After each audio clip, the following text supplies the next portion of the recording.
écoutez RMC. Je dois juste dire à notre supporter, excuse. Jusqu'à minuit, c'est l'after-foot. Gilbert Bribois.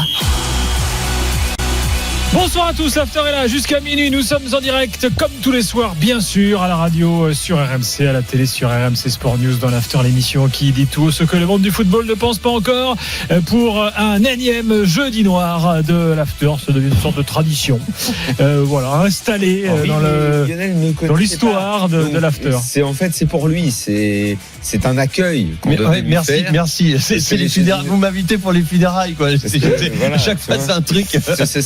Ça fait 10 ans, tu penses que les jeudis noirs, on est habitué. Toi, t'es là, tu te tapes les premiers, puis grâce à nous, tu vas découvrir des villes. C'est que nous, dans l'histoire de l'after, on a vécu des trucs de dingue. On a vécu des défaites contre l'Astra Giurgiu, contre Alexandria, Pagnonios. Oui, les Pagnonios, les Panini, qu'est-ce qu'on a eu encore? Les métallistes de Kharkov aussi. Denise Lisport, Kharkov. Arrêtez.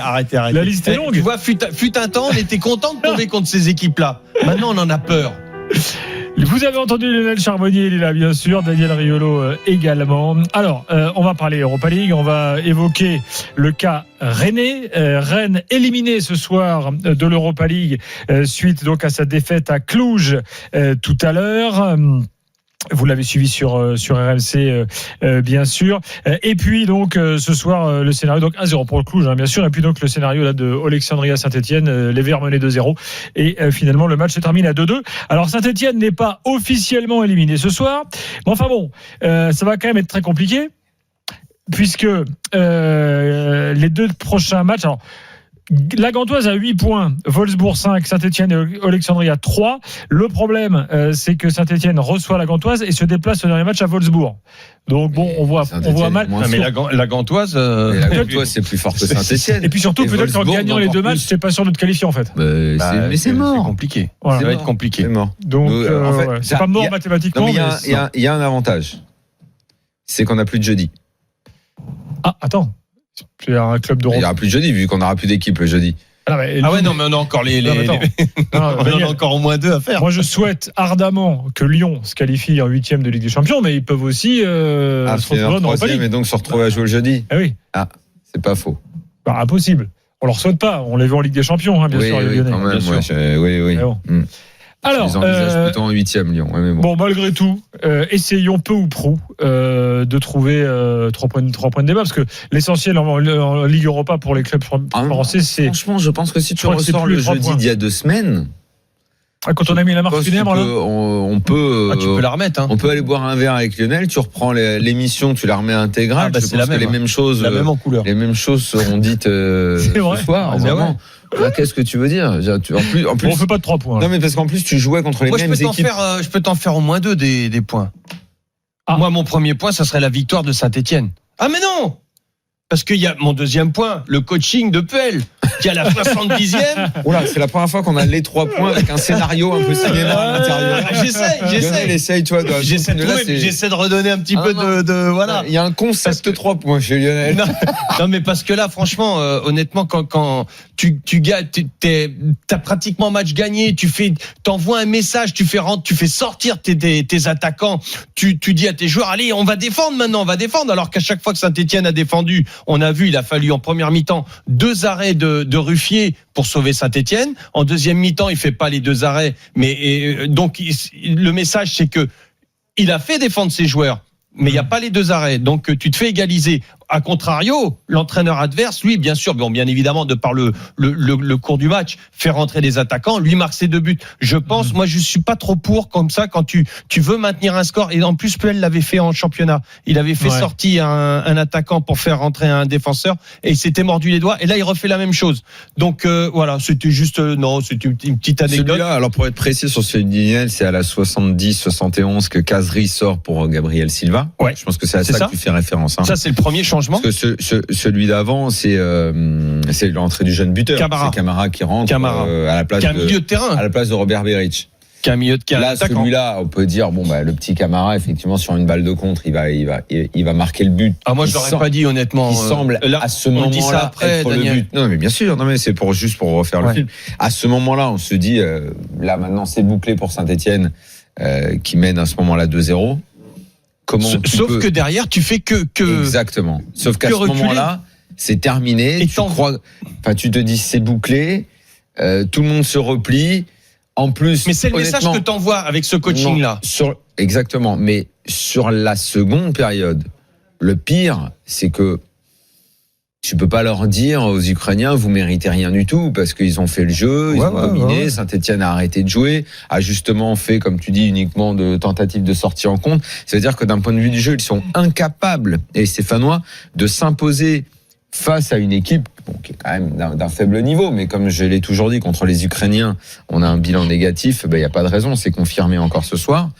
Bon, et après tu recules, tu fais ce fameux changement, le classique, on met un défenseur et hop, et puis finalement c'est venu, quoi. Et t'as pris 2 buts, c'est quoi, en 4 minutes les 2 buts? Ah ouais, à peine, 4-5, à peine, quoi. À peine.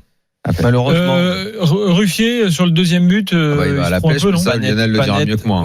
Pas net sur son intervention, il dégage un peu comme ça, à plat de la main. Tu mets une pêche, et surtout dans l'axe, quoi. Si tu dois faire ça, mets là sur un côté. Il le sait, hein. D'ailleurs, Ruffier, il s'est tenu la tête. Il sait qu'il est pas clair sur cette intervention. Après, sur la frappe, il peut rien faire. Il est tributaire, il recule pas, il fait rien. Mais l'autre la met très bien là sur le renvoi de Ruffier. Mais une espèce de lobiche, on le voit. Hein, défensivement, ils sont tous à la rue sur le premier. Mais surtout, ils n'ont fait que ça, Daniel. Rebondit, là, on dirait un flipper. Ding, ding, ding. Ils n'ont fait que ça, les Stéphanois, Daniel. Ils ont fait que reculer. Tu peux pas défendre en Coupe d'Europe au niveau international en reculant, ça n'existe pas. Déjà au niveau national, c'est compliqué, mais au niveau international, quand tu défends en reculant, tu le payes cash. Alors, Hervé est là. Alors, Hervé, c'est un fidèle, fidèle parmi les fidèles de l'after. Oh là, il doit être vert. Qui est vert, le pauvre. Pardon. Grand supporter des Verts devant l'Éternel. En général, Hervé est plutôt un mec optimiste. Voilà, c'est sa nature. Ce soir, t'es comment là? Alors, je reste quand même optimiste parce qu'avec en plus cette présentation que tu me fais, je vais l'être un petit peu. Claude Puel n'a toujours pas perdu depuis qu'il est à Saint-Etienne. Ah oui, belle stat, Hervé. Ah oui, non, là, Hervé, excuse-moi, tu sais que je t'aime bien, mais là, ça... Non, mais il n'a pas tort. Parce que les Verts étaient quand même très malades. Et tu te remets pas d'une maladie comme ça avec que des victoires. Donc ça veut dire, ce que vous êtes en train de dire... Non, mais attends, ce que vous êtes en train de dire, c'est que de toute façon... Peu importe l'Europa League, parce que maintenant on est dehors. Hervé était second degré, t'as bien compris. Non, mais c'était pour vas-y, Hervé. Comme dirait Leonardo, vous allez me s'agacer. C'est que Leonardo a inventé le verbe s'agacer. Par rapport à l'optimisme. Alors vas-y, Hervé. Après, voilà, la petite blague, donc, mais si tu veux, moi je suis pas tout à fait d'accord avec ce que vous venez de dire, à savoir les changements, le message lancé par Puel, c'est-à-dire on recule, on défend ses deux buts d'avant. C'est ça, c'est un classique. Non, mais on n'a même pas joué. La deuxième mi-temps, on est resté au vestiaire. C'est encore pire. Mais raison de plus. Des Verts depuis très très longtemps. Donc il n'y a même pas eu un message envoyé avec les changements, tellement la deuxième mi-temps était mauvaise. On a pris le bouillon tout le long. Oui, ça c'est vrai. Donc voilà, je veux dire, c'est pour ça que je mettrais un petit bémol par rapport à ce message-là. Moi, honnêtement, le message, je sais pas qu'est-ce qui a été dit à la mi-temps, mais c'est peut-être plus à ce moment-là. Parce que je vous dis, la deuxième mi-temps, on n'a pas existé. Après, voilà, quoi dire de plus. Je vous dis, moi, je trouve pas que ce soit les changements qui aient fusé dans la tête des joueurs. Si, parce que déjà, t'es mal. Dans la seconde période, t'es mal, comme tu dis. Tu recules, t'arrêtes pas de reculer déjà et t'enlèves tes attaquants qui pourraient te jouer les contre-attaques. Et si toi, tu dis qu'à la mi-temps, déjà, quelque chose n'a pas été fait, n'a pas été corrigé ou n'a pas été bien fait, ce que dit Lionel, c'est juste, c'est que ça s'ajoute. T'ajoutes un problème au problème. Ça s'ajoute, là, c'est déjà autre chose, c'est une petite nuance. Après, sur le changement de Camara qui rentre, ça a permis à Nordin de grimper d'un cran, de passer attaquant. Avec la vitesse, il a d'ailleurs eu un petit bout d'occasion à se mettre sous la dent à partir du moment où il a joué un petit peu en pointe. Donc, à la limite, le fait de faire monter Nordin d'un cran, faire rentrer Camara à la place de Berić, c'était plus, voilà, poste pour poste, Berić-Nordin et poste pour poste, Camara au milieu à la place de Nordin. Bon, sur ce premier changement-là, rien à dire. Après, sur le deuxième, effectivement, on se retrouve. Après, Hervé, moi, je veux bien. Boudbouz qui a tout perdu comme au match aller. J'étais à Geoffroy Guichard il y a 2 semaines. Boudbouz, quand il est rentré. Et pourtant, les joueurs continuent à avoir confiance en lui parce qu'il avait joué énormément de ballons en 20 minutes au match aller. Il en avait perdu même plus que ce qu'il avait eu à jouer. Ce soir, sur les 2 premiers ballons, il se fait bouger d'entrée de jeu, il perd les balles. Donc voilà, Boudbouz, très mauvaise entrée. En plus du coaching un petit peu qui peut poser question de Puel, l'entrant Boudbouz a été très très mauvais, quoi. D'autant plus que quand il le fait rentrer, Hervé, c'est à mon avis, pour garder la balle dans le milieu, il a été Boudbouz. T'attends de lui que quand j'ai une action en tête où il y a un dégagement, je crois que c'est Perrin qui lui donne la balle. Boudbouz la remet directement au lieu d'essayer de la garder, obtenir des coups francs, provoquer une petite faute, voilà, et casser le rythme de l'adversaire et tout ça. Il a quand même Boudbouz suffisamment d'expérience pour imposer sa patte comme ça. Non, mais Boudbouz a toujours été un faux bon joueur. Ça a toujours été. Bon, t'attends de lui, en tout cas, des choses que je viens de dire, la Daniel. Première erreur, Lionel, c'est d'attendre quoi que ce soit de Boudbouz. Il faut rien attendre de lui parce que de toute façon, il ne te donnera jamais rien si ce n'est de la déception. Les petits gris-gris, Daniel, on peut attendre quand même. Pardon ? Des petits gris-gris. Oh. On peut attendre des petits gris-gris. Les petits gris-gris, prends des potes et va les faire sur un terrain vague, tu vois. Mais je te dis pas le contraire. Non, mais ça peut obtenir des fautes. Tu vois, garder le ballon, c'est un mec qui garde. Alors, on lui reprochait de garder trop le ballon. Et là, on est en train de lui reprocher qu'il s'en débarrasse trop vite. Ça a toujours été un faux joueur. Le problème, c'est que là, pareil, à Saint-Etienne, ces dernières semaines, j'arrête pas d'entendre parler des gamins de la Gambardella et tout.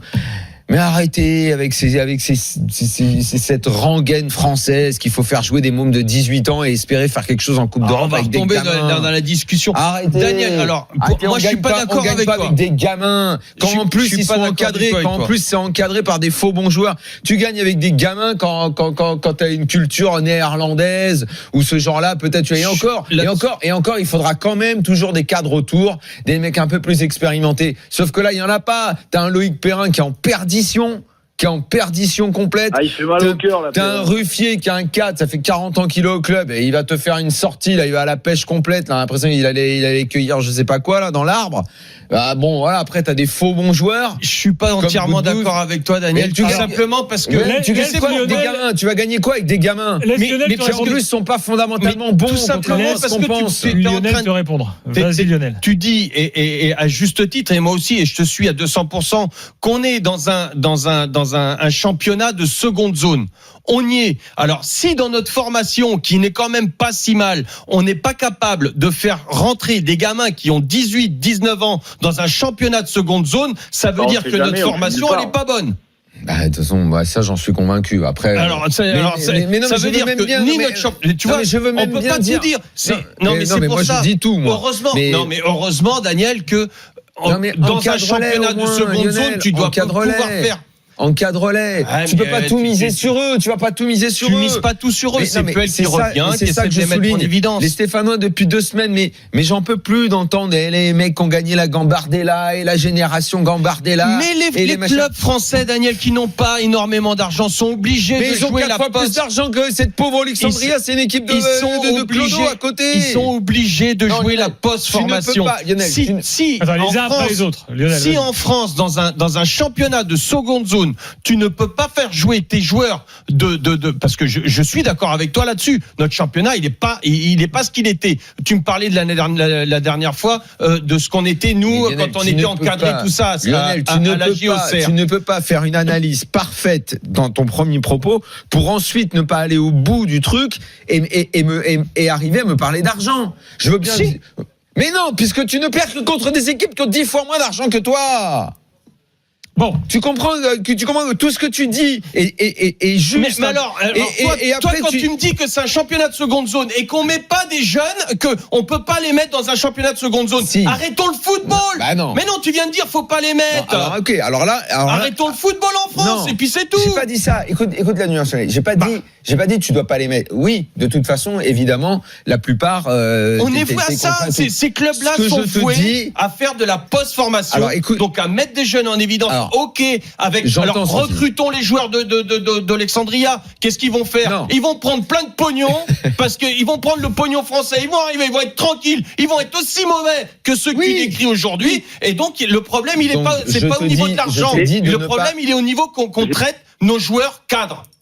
C'est tout. Alors voilà, là tu mais commences à me rejoindre. Ah ben oui, mais je parle pas d'argent. Je te dis le problème, il est pas au niveau de d'argent. ne pas tout miser en faisant immédiatement les vedettes de l'équipe. On n'en fait pas des Tu vedettes. comprends ce que je veux dire? On n'en fait pas des vedettes. Regarde, toi, t'as vécu l'exemple où vous faisiez rentrer des jeunes, mais qui étaient toujours. Mais qui a dit que c'était des vedettes là, Daniel? Mais moi, Camara, j'ai pas dit toi. c'est pas une vedette. J'ai pas dit toi. Mais on n'en fait pas des vedettes. Mais si tu veux, Non, mais alors c'est parce que si tu veux t'en sortir, Non, il c'est faut que parce que ces comme- jeunes-là aient de l'expérience Alors Lionel, dans ces laisse-moi matchs-là. t'expliquer. En fait, c'est parce que comme t'es pas là tout le temps. Je suis content, j'ai un peu déstabilisé. Non, c'est pas ça. Non, c'est que je veux t'expliquer. C'est le fond de- en fait, vas-y. euh, T'as pas entièrement tort, j'ai pas entièrement Tout raison, miser. je le sais. Mais tout miser sur eux, c'est parce que on entend trop. C'est-à-dire les entourages, les médias, même Je suis d'accord. même les Je suis dirigeants. d'accord. On va miser sur eux. Ils sont forts. C'est ça que j'appelle miser. C'est pas toi. C'est immédiatement croire que c'est ces mecs-là qui vont te faire gagner. Ce qui fait que tu leur enlèves toute l'humilité de l'apprentissage. C'est ça que je veux dire. Non, et de il faut bien l'encadrement, qu'on se de tout ce qui est comprenne derrière, là-dessus. de les protéger Voilà. par rapport à Voilà. leur évolution. C'est ça. Je suis d'accord avec ça. C'est comme Mais quand tu à dois Rennes, te, c'est comme tu quand te on en dois parlait les la fois mettre. dernière, c'est comme Conclure. quand à Rennes, on fait trop vite d'une star un gamin de 16 ans. C'est comme là, les Nordin, les Habil, le petit Camara. Le petit Camara, en 2 émissions, mais j'en ai entendu des montagnes Oh, de pas compliments. tant que ça. Puis on l'a pas entendu Alors, s'exprimer dans la presse et Vous tout savez ça. quoi, j'ai Il est quand l'impression même d'être, préservé. vous savez, Non, mais comme d'être moi, On est revenu 15 jours. Non, j'ai là. l'impression d'être un arbitre. Moi, j'en entends plus, peut-être. J'ai l'impression d'être un arbitre de hockey sur glace, tu sais, aux États-Unis, quand il laisse les mecs un peu se fighter pendant 3 secondes, et après il dit bon, maintenant c'est fini. Ah, mais on Vous s'aime arrêtez. avec Non, Daniel. non, c'était juste, je voulais Non, te faire mais en plus, comprendre. on dit la même chose à Ouais. quelques nuances près, mais. Ah oui, il y avait quelques nuances près là, effectivement. Non. Mais t'as vu, j'ai déstabilisé. Et je peux partir là parce que ça va pas durer. Hervé, merci à toi en tout cas. Et juste bravo un- pour ton un petit- optimisme. Un petit dernier truc, heureusement que les jeudis soirs, la Ligue Europa, ça vous passionne pas les mecs, parce que sinon, je sais pas ce que ça donnerait. quoi. T'as raison. Mais c'est à cause de toi, Hervé. T'as mis le feu. Mais très bien, moi ça me va. Tant Salut, qu'il y a de la Hervé. passion. Merci à toi. À très Merci bientôt. les gars, à bientôt. Ciao. Avant d'accueillir Mehdi et Alain, qui sont eux aussi supporters des Verts, on va écouter Loïc Perrin, donc le boss, le taulier de Saint-Etienne, qui est un peu défaillant ces temps-ci. Et ben, enfin bon, il répond à Timothée Mémon. C'était quoi l'ambiance dans le vestiaire là? Parce qu'on imagine c'est le genre de scénario qui fait mal à la tête. C'est beaucoup de déception quand on fait autant d'efforts et qu'on n'est pas récompensé, c'est malheureux. Après, on est toujours dans la course à la qualification. Il va falloir gagner nos 2 derniers matchs. Voilà, on a toujours le destin entre nos mains. On aurait aimé faire mieux ce soir. On reste dans la course. Justement, elle paraît un peu compromise, cette course à la qualification. Vous avez encore envie d'y croire, en tout cas vous tenez ce discours. Tant que mathématiquement c'est possible, heureusement qu'on a envie d'y croire. On reçoit le prochain match. On n'a pas le choix, il faut gagner. Et puis il faudra aller gagner à Wolfsburg le dernier match pour espérer quelque chose. Mais tout est possible, bien sûr. Merci beaucoup. Bon voilà, il reste positif, tout est possible, dit Loïc Perrin. Il est vrai qu'on a quand même du mal à y croire, parce que la Gantoise et Wolfsburg, a priori c'est quand même au-dessus d'Alexandria, que t'es pas capable de... Et comme quoi le PSG a fait une super performance parce qu'ils ont quand même battu le premier belge. Le premier du championnat belge, c'est extraordinaire. Pendant que la Gantoise va battre. En fait, les Anglais, comme c'est 3. Non mais en fait, il y a un truc, il y a 10 ans dans le football l'after, belge aujourd'hui, Il est nettement meilleur. Il est et Non, au-dessus mais de nous. justement, Mais ça fait Daniel, longtemps que je le dis. Hein. Il y a 10 ans. Depuis que je suis allé entraîner en Belgique, j'ai vu comment ils travaillaient. À partir de ce moment-là, j'ai dit attention aux Belges, ils sont en train de dans la formation et Ça, tout ça. c'est Je les ai intéressant, vus ça, faire. parce que J'ai dit attention, ils vont faire. Non, mais- Et 2 ans plus tard, ils étaient en haut. Soyons concrets, Honnêtement. il y a 10 ans, on se disait dans l'after, on disait attention, on est en train d'aller vers le niveau des Ukrainiens, des Belges. En fait, maintenant, on y est. Devant. Non, ils sont passés devant. dans les clubs, je te dis, en dehors du PSG, c'est devant. Mais Oui, dans sur le PSG, bien sûr. sur le football belge, c'est très intéressant ce que dit Lionel, parce que tu prends la Gantoise, le Standard qu'a battu Francfort Le ce Bruges soir. d'hier soir, franchement. Le Bruges d'hier soir, il est 2e en France. Il est 2e en Ligue 1. Ça a joué, hein. Non, mais Ça a c'est, joué. Bruges, je te garantis que ça bat tout le monde en Ligue 1. Et ces Pas le équipes-là, pas le PSG. Non, mais c'est toujours à part le PSG. Mais effectivement, ils nous ont surpassés et ça mériterait d'ailleurs d'être étudié de plus près ce qu'ils ont fait et comment ils ont fait. Alors, revenons à Saint-Etienne. Mehdi est avec nous. Salut Mehdi. Salut, bonsoir messieurs. Salut, Mehdi. Il y en a un, Daniel. Bon, C'était sympa votre joute verbal avant. Hein. Ah, t'as aimé ? Ouais, vraiment. Ouais. Surtout au téléphone, c'est beaucoup plus intense. Bon, alors quel bilan tu fais, toi ? Qu'est-ce que tu penses de ce qui s'est passé là ? Alors, moi, je suis vraiment un Stéphanois, je suis un amoureux du club. À l'époque, j'avais fait le déplacement à Manchester quand on y était allé. Bon, on s'était pris juste 3-0, mais sur le contenu, on avait vraiment très très bien joué. C'est un des meilleurs matchs que j'avais vu Saint-Etienne depuis les 10 dernières années. Et là, très franchement, quand je vois ce qui se passe à la télé, parce que même d'aller au stade maintenant, j'ai même plus envie d'y aller. Disons que moi, vraiment, je connais bien mon équipe. À chaque fois, j'ai toujours l'impression que vers la fin, je suis en train de trembler, je suis pas bien, je serre les fesses sur mon canapé parce que je sais qu'il va y avoir une connerie, que dès que quelqu'un va allumer l'étincelle, qu'on va se prendre un but, et derrière, c'est parti, on va se faire égaliser, on est capable de se prendre un péno à la 94e, ce genre de truc, et ça arrive tout le temps. Ça arrive sur des matchs comme ça où on est très fragile, on joue loin à l'extérieur, etc., quoi que ce soit.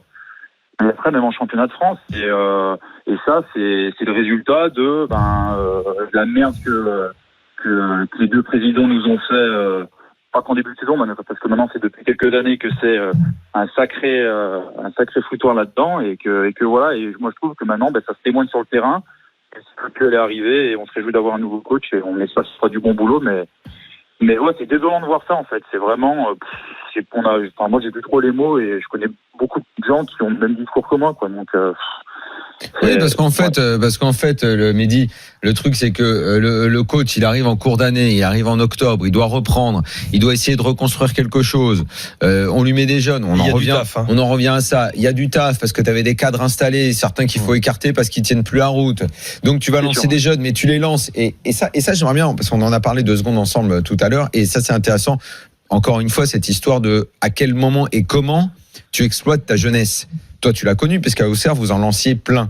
Mais quand il rentrait dans un style prédéfini. Chacun savait exactement ce qu'il devait faire. Toutes les équipes du club jouaient de la même manière. Voilà. Mais ça, c'est capital. C'est capital. Après, il y avait un autre truc aussi qui était capital, et c'est bête. Franchement, c'est un truc bête.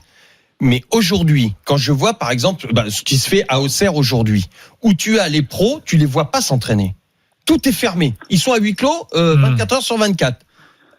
Nous, quand on était gamins, on voyait les pros s'entraîner. On était à côté, on n'avait qu'une envie, c'était d'aller les rejoindre.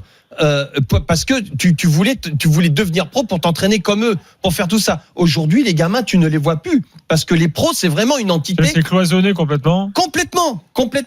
Très peu de clubs maintenant mettent les gamins à côté des pros pour leur donner l'envie de voir, de devenir des vrais. Et puis, comment tu t'entraînes quand tu es professionnel. Tout ça s'est perdu. On a changé la formation, on a changé l'identité, l'âme d'un club. Elle n'existe plus parce que t'as certaines équipes, quand je vais voir les jeunes jouer, en entité individuelle, de toute façon, parce qu'il doit être vendu. Puis vous, le gamin, quand des il fois, t'as rentrait, même pas le temps s'il était arrière droit, il savait ce qu'il devait faire. Dans le style Giroud, c'était tu obligé. Montes pas, tu montes, mais comme ça. Si t'étais ailier, t'étais l'ailier. Alors t'étais maintenant, le milieu. il y a une évolution quand même, Daniel, par rapport à ça. Parce que Auxerre jouait tout le temps de la même façon. Ouais, mais à la décharge du football, il y avait un vrai truc. À la décharge du football, c'est-à-dire que maintenant, les joueurs doivent être beaucoup plus intelligents.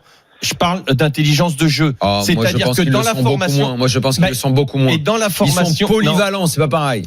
Peut-être qu'on n'a pas la bonne méthode en France, j'en doute pas. C'est-à-dire que maintenant, le football de demain, le même effectif en Ligue 1, l'entraîneur de Ligue 1 peut faire jouer son même effectif, soit en 4-4-2, soit en 4-4-2 en losange, soit 4-4-2 à plat, soit en 3-5-2, comme est en train de l'inculquer Tourelle actuellement à son effectif. Ça, c'est très compliqué, parce que ça veut dire que les gamins, depuis tout petit, doivent apprendre plusieurs dispositifs de jeu. Donc, ce qu'on faisait à Auxerre n'est plus forcément valable pour le football d'aujourd'hui. Ça, et tu perds un peu ton identité. Pouvait faire, pour te répondre un petit peu par rapport à ce que nous on a vécu. Éventuellement un petit revers de médaille à ce système où le mec connaissait le style. C'était moins vrai pour les Auxerrois qui s'adaptaient un peu mieux. Non, quand on partait, on était mort. Regarde un Auxerrois à part Canto, parce que c'était vraiment spécifique. Gardien de but, c'est gardien de but. J'attendais les exemples, on va dire que ce qui me sautait plus. Il y en a quelques-uns quand même. Perdu un peu Féfé. Oh non, il a quand même fait une belle carrière après. Il n'a pas fait la carrière qu'il avait. Ferreri, on en parlait comme le futur Platini. Basile Boli. À partir du moment où il est parti de Basile Boli lui-même dit qu'il avait les pieds carrés. C'est lui qui le dit, c'est pas moi. Il n'a pas amélioré. Il a fait sa carrière. Prunier, il a fait sa carrière. Il y a une liste quand même. Ils n'ont pas eu les. Non, mais il y a beaucoup. Les mecs ont fait des carrières par rapport à certains jeunes qu'on oublie au bout d'un an maintenant. Non, Auxerre est peut-être pas totalement le bon, mais moi je pense à pas mal de Nantais qui avaient un petit peu de mal. C'était pire que nous. Nantes, c'était pire que nous. Malgré, là aussi, on va en trouver. Excuse-moi, Carambeu, Deschamps, De Sailly sont des mecs qui ont fait des extraordinaires carrières. Non, après, il faut que tu prennes les jeunes d'après. Les jeunes d'après ont eu beaucoup plus de mal. Reynald, tu prends Leco, Wedek, ils sont un peu plus perdus. C'était peut-être le souci. Il était des futurs très très grands quand même. Et Corentin Martins, s'il n'a pas brillé de mille feux. Martins, il est formé au Auxerre. Il est venu en post-formation. Il a démarré à Brest, si je me souviens bien, Martins. Brest, il se formait club. Après, il est retourné. Si je dis pas de bêtises, Corentin Martins. Formé là-bas? Ouais, je sais plus où il était formé. Mais en tout cas, j'étais sûr. Non, il n'est pas formé à Auxerre. J'étais sûr qu'il était arrivé grand déjà au Auxerre. Il était pas. Ouais, en post-formation. Pauvre Mehdi, on Bon, Mehdi, un truc à rajouter? Non, juste, moi, ça me fait plaisir d'intervenir par rapport à mon club. Très franchement, voilà, ce qui se passe en ce moment chez nous, c'est pas la joie. Pour vu où on est en championnat, très franchement, je crois qu'en fait, c'est bien qu'on y reste à cette place, qu'on n'avait pas joué des places européennes, etc. Parce que si c'est pour que l'année d'après, on fasse ça, très franchement, on n'est pas mieux que Rennes, quoi. Rennes, on peut les blâmer, etc.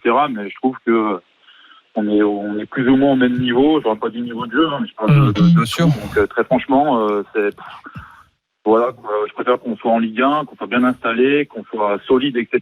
Que là, on est en train de perdre des plumes tous les jeudis, et puis après, le week-end, c'est la même chose. T'inquiète, les jeudis vont être bientôt terminés là.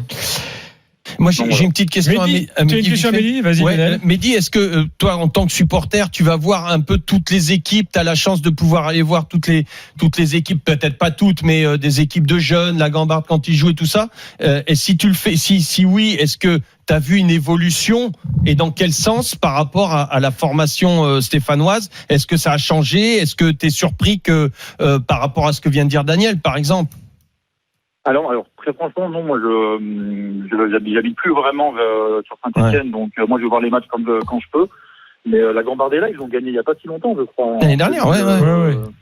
Bien sûr. Ça, on en entend parler, ça. Merci Mehdi, salut. C'est important, Daniel, gagner une Gambardella. Je pense que tu fais après avec eux. De la chance, j'imagine, donc ça veut dire que le jeu devait être bien léché, et ça devait être sous l'air de Gasset, j'imagine, peut-être qu'il devait y être peut-être pour quelque chose, s'il avait un droit de regard sur l'équipe. Après, voilà, là, par rapport aux nouveaux jeunes qu'il y a et par rapport au système qu'il y a dans le club, non, je ne pourrais pas vous répondre parce que c'est important, je ne sais pas du tout. Ouais. Merci Mehdi, salut. Tu vois, c'est important ce qu'il a. Rappelle quand tu veux, t'es le bienvenu pour parler des Verts. C'est important ce qu'a dit Mehdi là juste à la fin, peut-être sous l'air de Gasset parce qu'il avait un droit de regard sur cette équipe. Je suis pas du tout sûr de ça. Moi, connaissant Jean-Louis, je serais pas étonné.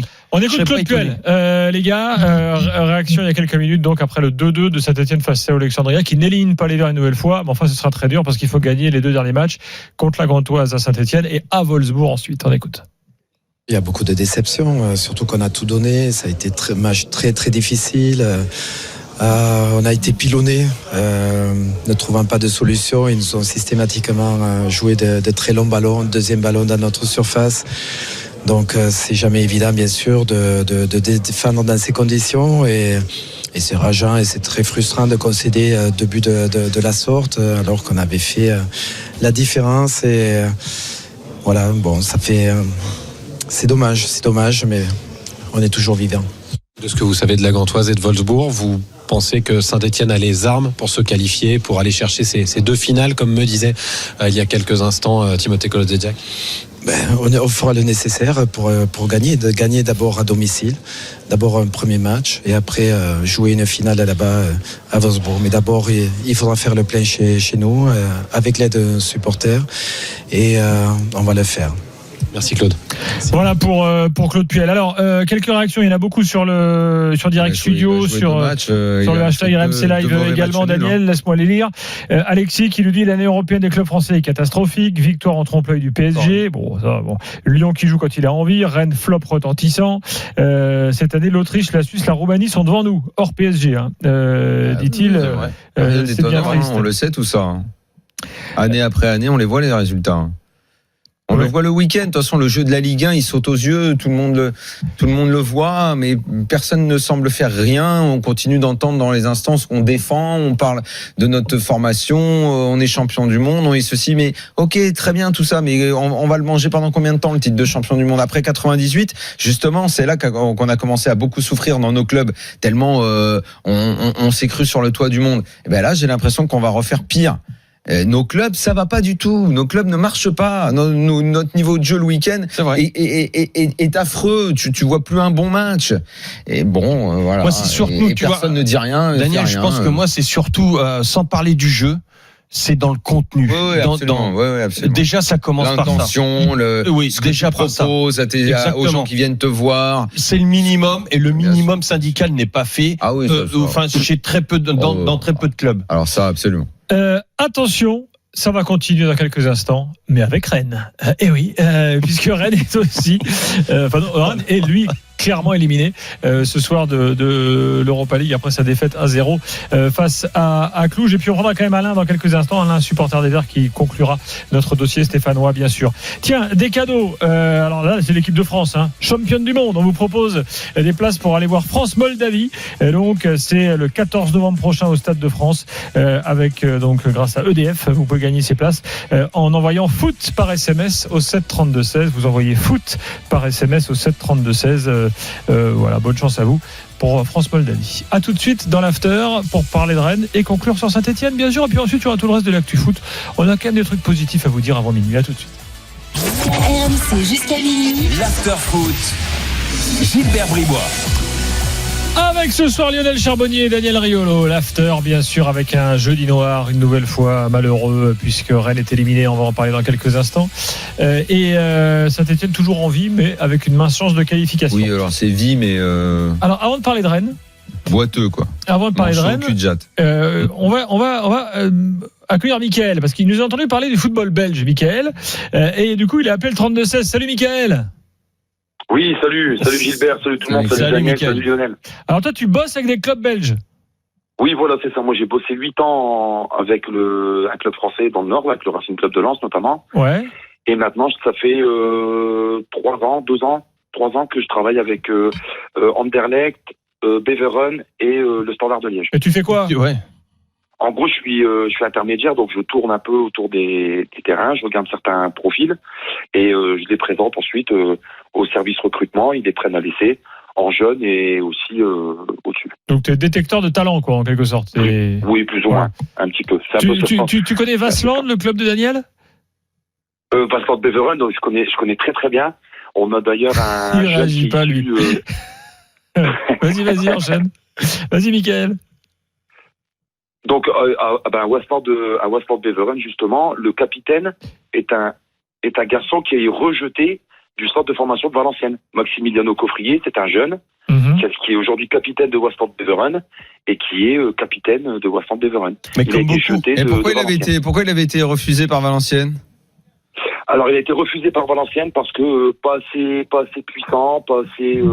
En gros, en France, on privilégie la taille, la puissance. Et aujourd'hui, en Belgique, on mise plutôt sur la technique. Pour moi, ils ont 10 ans d'avance sur nous. Eux, en France, on va chercher un profil. Pourtant, on pensait qu'on en avait fini, nous, avec les profils physiques puissants, mais je vois qu'on y est encore à fond dedans. On y est toujours, Daniel. T'as entièrement raison sur ça. On y est toujours. Ah ouais. On y est toujours. Alors, attends, Mickaël, reste avec nous. Lionel veut réagir. Quand j'entraînais en Belgique, j'avais 6 ou 7 Français, tous issus de la formation, que ce soit de Strasbourg, de Metz, Sochaux, tous issus, virés des centres de formation. Et arrivé en Belgique, ils ont tous retrouvé excusez-moi, mais c'est aussi un peu facile. Tu peux faire une liste longue comme le bras de mec viré de son information qui ensuite rebondit ailleurs et fait une belle carrière. Ouais, après, tu peux aussi faire une liste longue comme le bras de mecs virés de son information qui font rien derrière. Alors Gilbert, je veux bien. Vous voyez ce que je veux dire? Pourquoi ils vont en Belgique et réussissent je veux bien derrière? que tu joues le modérateur, mais là en l'occurrence, il s'agit vraiment d'un problème de fond qu'on a relevé 1000 fois. On sait très bien comment ça fonctionne, la puissance, le côté athlétique, on le sait très bien. Là, tu as deux exemples. Lionel, expérience, il a là-bas. On a l'auditeur qui est Michael qui est en train de nous expliquer. Moi, je veux qu'il continue à nous expliquer deux, trois trucs parce que ça m'intéresse. Je veux que tu continues à me dire. Alors Daniel, donc pour t'expliquer, au jour d'aujourd'hui, quand un club français vous demande un profil, il commence par la taille, le poids, quel que soit l'âge. En Belgique, on recherche un poste, on va vous demander son pied fort, on va vous demander comment il se débrouille avec le pied faible. C'est totalement différent. Et quand vous travaillez avec eux, dans les sites de recrutement, ils sont pas 10, ils sont pas 15, ils sont 4, 5, allez, grand max. Mais par contre, ils regardent le joueur, ils se mettent à 5 à regarder le joueur, ils regardent comment ça va avec le collectif. Il regarde sa manière de se placer, la tactique, comment il va donner ses ballons, s'il sait faire une transversale dans la course. Voilà ce que eux regardent. Aujourd'hui, en France, ça, on va dire, c'est rien, ça, on va le bosser plus tard. L'important, par exemple, j'ai un 6, il a 14 ans et demi, il fait 1m80, ça me va. Aujourd'hui, c'est ça le problème, c'est que parfois, dramatique ce que tu nous dis là, mais je le sais, mais à chaque fois que je l'entends. Tout simplement parce qu'on a copié sur les Anglais.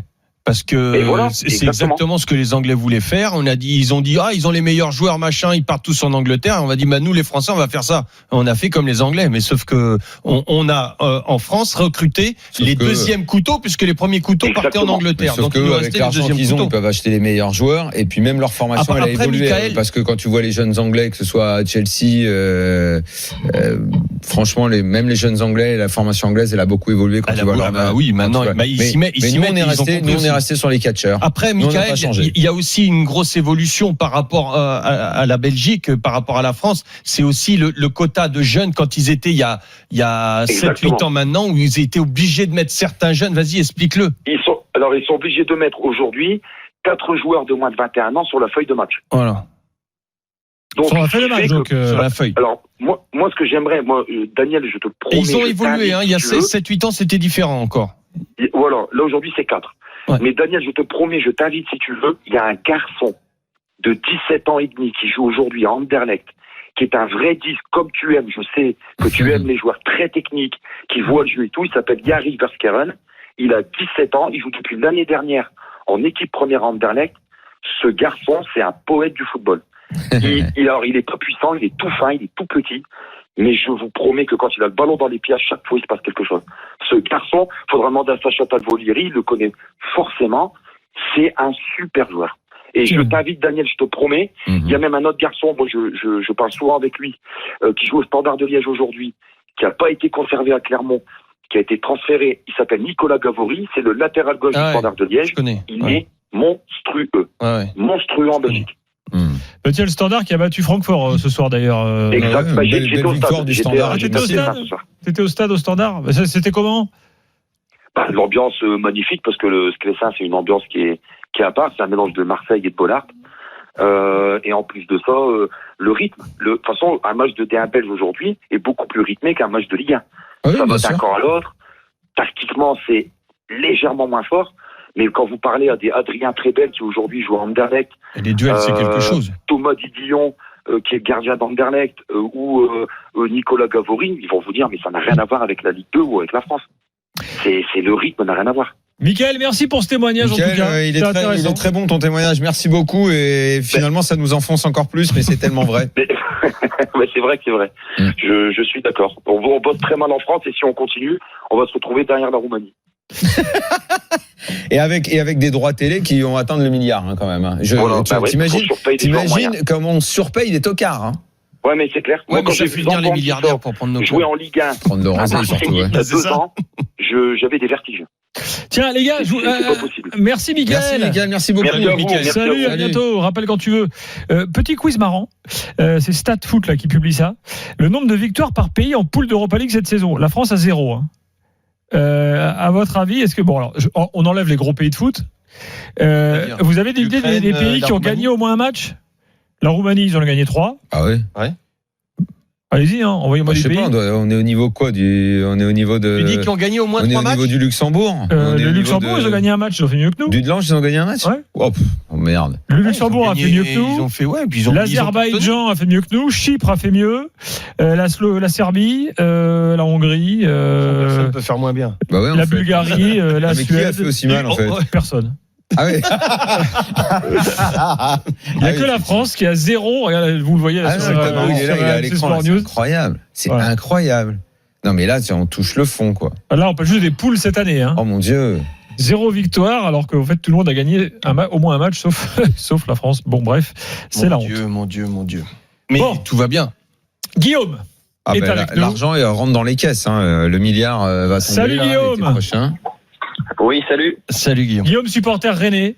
Oui, j'interviens de temps en temps. Ouais, là, t'as envie de nous dire quoi ce soir, là, après cette déroute? Et parler que juste de mon équipe, mais ça rejoint le débat que vous aviez de fond, à savoir que le foot français est vraiment plus mal.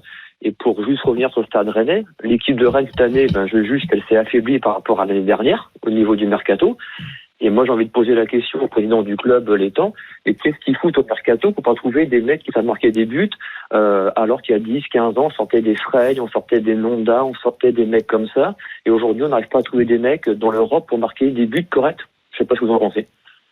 Bah ouais, tu peux m'aller. La liste, elle est plus longue que ça, même à Rennes. Des attaquants efficaces, même des gars comme Bardon ou autres, marquaient plus que les mecs de maintenant. Non mais Rennes. Moi, je pense honnêtement, Daniel, je pense que notre championnat n'attire pas ces joueurs-là qui vont à l'extérieur. Ils préfèrent à la limite aller en Belgique pour mieux rebondir. La soirée de la Belgique.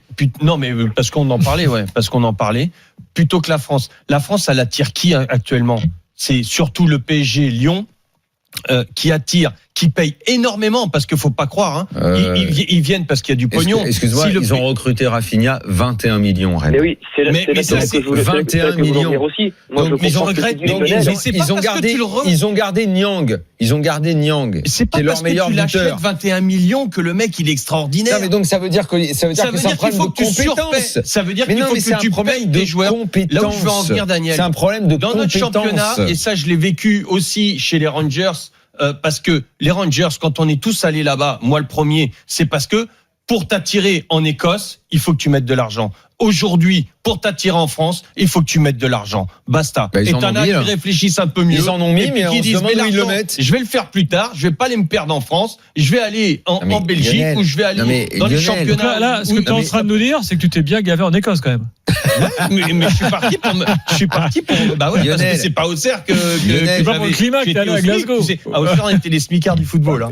Donc il a fallu que je parte, mais j'ai voulu gagner un titre quand même. Les recrutements. Ça dépend de la compétence. Et ensuite, une fois que tu prends le mec, dans quel contexte tu le fais évoluer par rapport à ses qualités. Rennes, je te prends quelques exemples. Rennes a mis 21 millions sur Rafinha, qui a toujours pas mis un but. L'OM, l'un des plus gros transferts de son histoire, c'est Radonjic. Ouais. Ça a été Mitroglou l'année dernière. Des recrutements, il y en a, malgré tout. Tu vois, à Nice, on va leur laisser un petit peu de temps pour mettre en place l'équipe. Mais on enlève le PSG. Et c'est une affaire de compétence. Est-ce que les meilleurs recrutements, ceux qui ont coûté très cher, les mecs, ils ont vraiment produit du football, ils ont vraiment apporté en plus au championnat. Toujours, mais on franchement, peut pas dire, il n'y en a pas énormément. On peut pas dire. Moi, j'en ai pas en tête. Quand l'auditeur dit. Ce que j'ai, moi, c'est les Gustavo. Combien il a coûté Gustavo? Pas excessif, hein. Non, mais ça, c'est lui, on le connaissait. C'est ceux-là qu'il faut prendre. Lui, il était très connu comme joueur. Mais, oui, mais tu l'as pas eu pour. Quand Rennes dit, on s'est affaibli, et qu'ils vendent, Ismaïla Assar pour une bonne somme, que derrière, ils peuvent prendre un joueur à 21 millions, ce qu'ils n'avaient pas fait jusque-là. Ça veut dire que Rennes est dans une période, dans un été excellent, glorieux. Ils ont aussi vendu Benjamin André, Mécher parti libre. Parti libre. Donc, Sebaini, il y a un paquet de ventes à Rennes. Ils ont récupéré de l'argent de ces ventes-là. Ils les ont pas donné, ça n'a pas été des paquets cadeaux. Donc, ils ont fait peut-être la plus belle saison de leur histoire. Derrière, ils vendent des joueurs, ils récupèrent l'oseille, ils en mettent de l'oseille sur des joueurs, ils recrutent. Et l'équipe, cette année, va dans le mur. Qu'est-ce qui s'est passé? Moi, je l'explique depuis plusieurs semaines. On a du mal à. Tu dis que ça vient de l'entraîneur. Moi, je pense qu'il y a un problème de compétence générale. Il y a un problème on monte les joueurs et on se croit arrivé. Et il y a eu à Rennes un problème d'humilité générale à la fin de la saison dernière et cet été. Je suis d'accord. Là, je le dis, je le répète, Julien Stéphan a pété une durite complète. Il suffit de voir ses interviews. Je pense qu'il s'est vu sur le toit du monde. Quand j'ai encore vu tout à l'heure, on faisait l'émission avec Nico dans pas Champions Zone, c'est Europa League. Europa League Zone. Voilà. Et son interview où il revient sur le fait que il a été remis en question quand Sylvain Armand a sorti une moitié de phrase sur le site du club. Il s'est senti agressé quand il le dit. On a l'impression qu'on lui a mis 4 coups de couteau, quoi. Ça y est, on peut plus rien te dire. C'est terminé. Et si t'associes son boulard à lui, le mini boulard de Grenier, de Niang qui a cru que ça y est là, il était après ses déboires d'être parti en Italie, de pas avoir réussi de revenir, d'avoir mis 2-3 buts. Conclue, Daniel, s'il te plaît. Voilà. Rennes s'est plombé tout seul parce que le recrutement, il y avait le blé pour le faire, les ventes elles ont été faites, il y avait tout. Mais ils se sont montés un bourrichon pas possible avec leur saison. Et les épopées, et les bouquins, et les machins sur l'épopée. Ouais. Certes, ça a été une saison pour eux, je le dis toujours. Mais ça leur a fait un mal pas possible de ne pas avoir dimensionné ce qui s'est passé. Guillaume, est-ce que tu es d'accord avec Daniel? Non, mais ce que je veux juste dire, c'est qu'on s'est planté au recrutement, ça c'est certain. Mais sauf que, oui, c'est ça, parce que quand je regarde les stars l'année dernière, les stats, un mec comme Niang marque seulement 14 buts. Un mec comme Sarr en met 8. Un mec comme Mounou en met 9. Donc déjà, l'année dernière, tu sais très bien que c'est pas l'attaque de Rennes qui te fait gagner. C'est un collectif qui était un petit peu qui marchait sur l'eau, où tout le monde marquait des buts un peu improbables, André, Ben Sabaini, etc. Et de par le collectif, t'es arrivé à te sublimer. Cette année, le collectif ne se sublime pas. Oui, mais enfin, tu sublimais quoi? T'as sublimé une 10e place au classement. T'as sublimé une 10e place au classement avec une 2e partie de saison. Sublimé une Coupe de France. Oui, mais la Coupe de France, c'est connu. La Coupe de France, c'est des one shot. C'est pas des matchs qui te donnent une régularité, une étude sur ton jeu. Des one shot, mais on les a même pas, Daniel. C'est bien ça, c'est qu'on a encore moins. On conclut, les gars. Mais en championnat, les mecs ont oublié qu'ils ont fini 10e. Tu sais, Guillaume, qu'il y a un truc quand même qui est terrible, c'est qu'on a découvert ce soir que Cluj était jumelé avec une ville française. Je sais. Est-ce que tu sais laquelle? Je sais, t'inquiète pas, mais c'est pas le problème de la soirée, ça. C'est pas le problème. Les villes jumelées avec Nantes. Eh bien, Cluj est jumelé avec Nantes. Et ça, j'étais ainsi. Putain, c'est dur pour Rennes, ça. Oh la claque. Mais ce que je voulais dire, c'est que la direction Stade Rennais, à mon avis, n'a pas pris conscience l'année dernière que déjà l'attaque était moyennasse et aurait dû rechercher des vrais buteurs, des vrais numéros 9, au lieu de mettre 25 millions sur un seul type. Et là, il y a pour moi une erreur de mercato de recrutement. Mais c'est ce que je te dis, Guillaume, et c'est ce que je dis depuis plusieurs mois. Les supporters rennais m'en ont voulu, mais une fois de plus, malheureusement, je suis désolé de leur dire, j'ai eu raison dans l'analyse de Rennes. Je l'ai dit, il y a une melonite aiguë à tous les étages du club, et là, ils vont le payer cher. Le manque d'humilité leur a fait faire un peu n'importe quoi dans le recrutement, les sommes mises à droite à gauche qui ont fait partir le départ de Mecher libre. Moi, j'avoue que j'avais pas vraiment compris. Même, moi, je l'avais dit à l'époque, bon, c'était pas un crack et tout, mais leur gardien, là. Koubek. Moi, s'il y a une image, tu vois, ça peut paraître con ce que je veux dire, mais se barrer, hein. Ouais. Bon, ok, alors si on laisse barrer. Koubek était un grand artisan de. Mais bien sûr, c'était des gars qui soudaient, il y avait du caractère. Stéphane voulait garder Mecher. Hein. Mais il était en fin de contrat. Après, c'est difficile de garder. Il y a eu dans le club, de toute façon, quelque chose. Il y a eu des choses qui se sont pas bien passées. Mon but est pas de dire lui voulait faire ça, lui voulait faire ça, lui voulait faire ça. C'est qu'il y a eu plein d'erreurs. Et ce gardien qui était clairement un mec qui soudait un peu le collectif, qui avait une vraie personnalité. Je parlais de l'image, ça peut paraître con, mais l'image quand il gagne la coupe, la façon qu'il a de courir. Voilà, il drainait derrière lui quelque chose. Ah, bon, allez hop, on prend un jeune parce qu'il faut tout le temps Daniel, faut qu'on fasse la pause. Voilà, bon, vas-y. Le reste de l'actu dans quelques instants. La Ligue 1 est de retour demain soir, bien sûr, sur RMC. Bougez pas, les gars, on a plein d'infos à partager avec vous. Survivor, ce soir, on est jeudi. Survivor, parler du retour. Je suis éliminé depuis la première journée. Parler du retour de Neymar. Bref, il y a plein d'actu à partager dans l'after. On revient tout de suite. Je vous rappelle donc que Rennes a perdu 1-0 à Cluj. Rennes est éliminé. Saint-Etienne 2-2 à Alexandria, enfin à Lviv, puisque ça se jouait là-bas dans cette ville ukrainienne de l'ouest de l'Ukraine, de partout. Et puis donc l'after revient tout de suite. RMC. L'after foot. Gilbert Bribois. Daniel Riolo, Lionel Charbonnier sont là. Attention, on n'est pas les seuls à 0 victoire. Il y a le Kazakhstan et la Norvège quand même avec nous, hein, à 0 victoire en phase de poule d'Europa League. Ça va, alors on est rassuré. Donc on en est là. Kazakhstan, c'est un pays à toi, ça. Hein. Kazakhstan, c'est Astana, je crois, qui. Ouais, c'est vrai. Kazakhstan, très beau pays. Si vous voulez faire du ski pas cher. Du ski. Oui. Il y a une magnifique station de ski au Kazakhstan. Ouais, mais enfin, il faut partir d'ici. C'est un peu plus loin que d'aller à Jean au Kazakhstan, quoi. Il loue des skis là-bas. Ouais, il loue des skis. Ah oui, t'es pas obligé d'emmener le matos, hein. Je te rassure. Alors, plusieurs choses. Avant Survivor, allez acheter le SoFoot de ce mois de novembre. C'est l'after qui fait la une quand même. On va vous montrer la couverture là. Vous allez voir, vous allez nous voir Daniel et moi dans un taxi. On est. T'as vu Lionel ? C'est quoi ces têtes ? Bah, c'est nous, quoi. C'est nous. On a fait la photo un jeudi soir, d'ailleurs. Ouais, dans le taxi. Dans un taxi. À minuit, là. Non, pas du tout. Vous montez pas les sièges? Bah non, regarde, je souris, là. Daniel, il sourit jamais, donc, mais moi, je souris. Non, c'est pas, on avait fait ça un jeudi soir à minuit, là, dans la rue, là, devant. C'était il y a 15 jours, ouais. Si tu veux une fiche, je te demande, Lionel. C'est vous qui étiez devant, qui m'avait empêché de passer. Mais c'était après un jeudi noir. Oui, c'était toi. C'était moi le con qui klaxonnait parce qu'il y avait deux mecs bizarres à volant. Voilà, le dossier complet sur l'after dans SoFoot de ce mois. Donc, si vous voulez connaître un peu les coulisses de l'after, n'hésitez pas à vous le procurer, bien sûr. Attention avant les infos équipe de France et bien sûr les choix de Didier Deschamps du jour pour les prochains matchs qualificatifs, puisque la France doit encore gagner, bien sûr. Eh bien, tout de suite, c'est l'heure de Survivor. L'after foot sur RMC avec Winamax. Winamax, les meilleurs cotes. Ils sont encore 3 dans cette troisième manche de Survivor. Ah, toi aussi, moi, je suis éliminé aussi. Attends, comme moi. On est que 3 sur la deuxième journée. Et ben là, on attaque la troisième. Il reste Florent Gautreau, Willy Sagnol, le premier jour. Willy Sagnol et Daniel Riolo. Voilà. Alors, Daniel, tu joues quoi, toi, pour cette troisième journée? Précise qu'il reste encore 286 joueurs avec vous. Hein. Moi, je jouais Lille-Metz. Tu joues Lille pour Lille-Metz. Willy Sagnol joue également Lille. Et Florent Gautreau joue Monaco. Ouais, j'ai hésité avec Monaco. Monaco-Dijon. Monaco-Dijon, j'ai hésité. La journée, elle est facile. Monaco, ouais. Normalement, là, les gars. Normalement, ouais. Mais j'ai hésité entre les deux. Mais dit-on quand on est éliminé. Ouais. Moi, j'avais joué le PSG à Dijon. Là, franchement. Je pense que là, on va passer. Là, on va passer. Ton joker. Voilà. On va passer tous les trois, là, je pense. Bon, à voir. Je pense qu'on va passer tous les 3. Je rappelle le principe, vous allez sur winamax.fr. Écoute, là déjà 3, c'est je sais pas si on est déjà mais en fait ça tombe super vite. Je rappelle première journée moi. Pour ceux qui connaissent pas le principe, je le rappelle, c'est que toutes les semaines on joue un club de Liga qui doit gagner. On ne peut pas rejouer le même au fur et à mesure des semaines.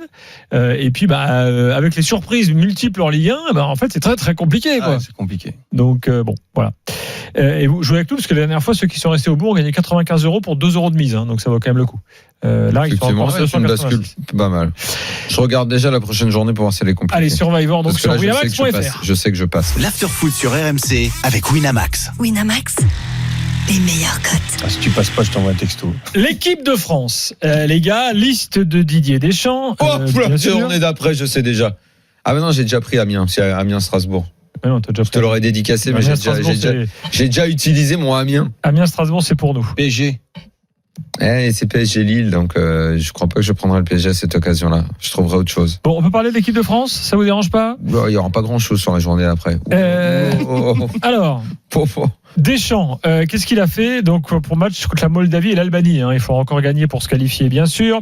Benjamin Mendy revient un an après. Voilà, pas de Ferland Mendy, mais Benjamin Mendy, donc qui est de retour. Je rappelle les absences du Goloris, de Pogba, d'Hernandez. Retour de Mbappé, qui était forfait en octobre. N'Golo Kanté est là, il revient de blessure. Umtiti et Ikoné ne sont pas dans la liste. Ikoné retourne en espoir. Et Fekir et Dubois ont été rappelés, eux qui avaient été déjà appelés en octobre. Voilà, pour résumer. Il joue pas Umtiti. De toute façon, ça devient de plus en plus compliqué. Dès qu'il peut s'appuyer sur le groupe de l'année dernière, il le fait. Donc dès que tu avais des mecs qui étaient indisponibles et qui redeviennent disponibles, il les rappelle. Et c'est comme ça qu'il a justifié Hugo, encore une fois la présence de Giroud qui joue pas. Alors, non, mais ce qu'on sait, c'est que finalement, il va se faire opérer du coude. Au départ, on avait exclu l'opération, il devait pas, et finalement, on a appris aujourd'hui qu'il allait quand même se faire opérer. C'est long le coude, Lionel. Ça dépend, je sais pas. Ouais, c'est une articulation. Pour les gardiens, c'est ça, l'épaule, c'est chaud. Alors, pendant ce temps-là, Deschamps a fait quelques petites déclarations. Il a dit Giroud, situation trop inconfortable à Chelsea. Donc, depuis le dernier rassemblement, il a joué 20 minutes quand même. Hein. 20 minutes seulement. Alors, il le justifie en quoi ? Parce qu'il est venu en équipe de France, il a été bon encore la dernière fois. Deschamps dit, sur le plan physique, il est très affûté. Mais bon, il a besoin de jouer plus. Hein, voilà. Mais cet hiver, il faut absolument qu'il trouve un club. Bon. Moi, j'ai déjà trouvé son club, j'arrête pas de le dire. Oui, toi, tu es Bordeaux, c'est ça ? Ouais. Faut qu'il aille jouer à Bordeaux, ça lui moi, je suis d'accord. Tu veux qu'il prenne la place de Wang ou de Jimmy Briand ? Je pense qu'il serait très bon associé à l'un ou à l'autre. Ouais, tu penses qu'il serait très bon associé à l'un ou à l'autre. Exactement. Avec un des deux qui tourne autour. Et puis Deschamps a envoyé un message à Benjamin Mendy. Benjamin Mendy lui a dit attention, il faut préserver ton corps, dit-il à. Comme ça, les messages à Benjamin Mendy, c'est pas le premier où il lui dit de faire attention à son hygiène de vie et de. 2-3 infos en plus. Les gars, la presse belge. En fureur, c'est plutôt des gentils la presse belge en général. Ouais. En fureur contre le tireur de pénalty d'hier soir qui a raté. Mais je te l'ai dit. Mbaye je te l'ai dit, je te l'ai pas dit. Alors en fait, c'est pas lui qui devait tirer. Le tireur, c'était Van Aken. Exactement. Ouais. Et donc le fait qu'il a fait d'où la colère de l'entraîneur. Je te l'ai dit hier. Oh, tu l'as dit vite fait. Oh, je ne pouvais pas connaître la réaction de la presse belge. D'où la colère de l'entraîneur. La presse belge dit c'est inadmissible, c'est dégoûtant, c'est égocentrique, dit la presse belge. Il a tout gâché, c'est un égoïste. Le gars se fait massacrer complètement ce matin dans la presse belge. Lui qui a raté le péno face au PSG. J'ai un trou monumental. C'est quoi la même histoire en France il y a 2 mois ? Du tireur qui devait pas tirer et qui a pris la balle et. Là, récent, là, chez nous, là. Oui, t'as raison. Mais on connaît que ça. Neymar. Mais non. Mais là, il y a 2 mois. Ouais. Bon, je me souviens pas. Oh là là, mais c'est fou ça. Je me souviens pas. Mais Jérôme, il doit s'en souvenir. Jérôme, dis-le nous. On va trouver si voilà, tu sais, on a des. C'est pas possible. Si. Guirassy avec Amiens. Mais non, c'est pire que ça. Non. Benedetto. Bah oui, c'est pas possible. C'est pas possible, mon cerveau qui fond. Et le Villas-Boas qui s'était énervé. Mais évidemment. Je signale que les U17 français sont qualifiés pour les quarts de finale du mondial. Ils ont battu l'Australie la nuit dernière 4-0 au Brésil et ils joueront l'Espagne en quart de finale. Ce sera lundi prochain. Sinon, ils signent où, dans quel championnat l'année prochaine ? On ne sait pas encore. Alors attention, on va pas les garder. Paulo Breitner nous le disait hier et il a eu raison. Confirmation aujourd'hui, c'est bien Arsène Wenger qui a fait les offres de service au Bayern et non l'inverse. Et le Bayern aujourd'hui a poliment refusé les offres de service de Wenger. Et ouais, mais Polo sur le voilà quoi. Donc pour l'instant pas de news au Bayern. Et puis alors dernière info avec la finesse qui le caractérise toujours. Jérôme Rotten m'envoie un SMS. Tocard, c'est Benedetto. Voilà. Cela dit, il n'a pas complètement tort. Sur le tocard, je ne sais pas, mais je pense qu'il va le payer demain. De vous jouer au tennis demain ? J'annonce demain. Tu vas encore perdre. Non, la dernière fois, c'est. Voilà. Dernière info, Neymar. Se sont inversés, Neymar de retour dans le groupe la semaine prochaine. Ça, c'est important. Il va reprendre l'entraînement collectif la semaine prochaine. Alors, on ne parle pas encore de retour concret sur le terrain, évidemment. Mais généralement, au PSG, quand il fait retour dans l'entraînement, derrière, il y a 2 mois de plus. Non, mais il en avance, là. D'habitude, il se blesse en février et il revient en août. Là, c'est fini pour ce soir. Il revient maintenant. Merci Lionel. Je rappelle, si vous êtes des fans de Paris, Marseille, Lyon, Saint-Etienne, que les podcasts natifs de l'after de votre club sont toujours disponibles sur toutes les plateformes. Allez les prochaine fois vous allez où là ? C'est tous les lundis qui sont tout frais. Mais ils sont là, ils sont plus tout à fait frais. Est-ce qu'on va faire le tour ? Le prochain à Lyon. On va à Lyon en décembre. Parce que là on y était à Lyon, mais c'est pour la Ligue des Champions, c'est pas la même chose. Là c'est pour l'after tour. Tu veux venir avec nous un jour ? T'es le bienvenu. Vous allez garder faire l'after tour. Surtout qu'à Lyon, je t'assure qu'on a une bonne adresse pour déjeuner. J'imagine c'est pour s'y retourner. Là, d'ailleurs Jean-Louis est arrivé, il a déglingué la cuisine. Je vous fais confiance. Pareil, il s'est fait copain avec le chef tout de suite et tout. C'est très simple. Jean-Louis, on lui a donné un jarret de veau énorme. Je te jure, c'était les yeux de Cristiano quand il a reçu le ballon d'or. Pareil. Il a tout mangé. Je sais pas comment il fait pour manger autant. Je veux dire que. Bonne nuit à tous. Demain soir la Ligue 1 est là juste après. Ciao. Oui, l'after est là juste après la Ligue 1, pardon. Nous, on va se coucher après ce jeudi noir. Allez, à demain. RMC jusqu'à minuit. L'after foot.